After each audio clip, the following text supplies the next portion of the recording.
Monday was one of the most exciting days of Jeffrey Greene's life, the chairman of the Sino-American Aviation Heritage Foundation, who received a response to the letter he wrote last month to the Chinese President Xi Jinping. Thank you for your letter. I was heartened by the great enthusiasm of the Sino-American Aviation Heritage Foundation and the veterans of the Flying Tigers in letting more Chinese and Americans know about the stories of the Flying Tigers over the years.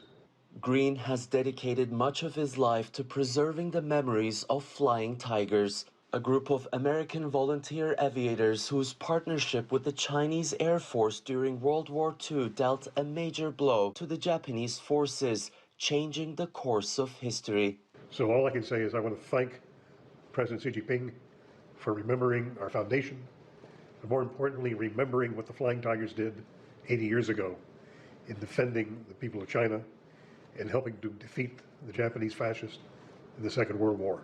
Their legacy represents a time in which the Chinese and Americans fought side by side to maintain world peace. And to keep that spirit alive, Greene's organization has coordinated scores of trips to China and several exchange programs between the two nations. His efforts were recognized by the Chinese president in his letter. Inspired by this, more and more young Americans have joined the Flying Tiger Friendship Schools and Youth Leadership Program, and nearly 500 American Flying Tigers veterans and several hundred of their family members have visited China. I wish to pay tribute to all of you for all of this. That's our mission, and he's recognizing it. So I'm humbled. What do I say? I'm extraordinarily humbled.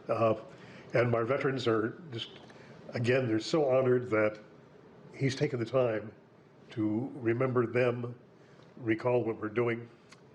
To me, it's just a remarkable letter. Next month, Harry Moyer and Melvin McMullen, the last two surviving Flying Tigers, will be going on their next trip to China, accompanied by families of other Flying Tigers. We're taking another 21 Flying Tiger family members, and we're going to, beyond Beijing, we're going to 10 Chinese cities where the photo exhibit, Remembering Heroes, the Flying Tigers, will be displayed in these cities. Educating young people about the two nations' common aviation history remains a priority for the foundation, in hopes of inspiring new generations with ideas of international cooperation and world peace. Ediz Tiyansan, CGTN, Las Vegas.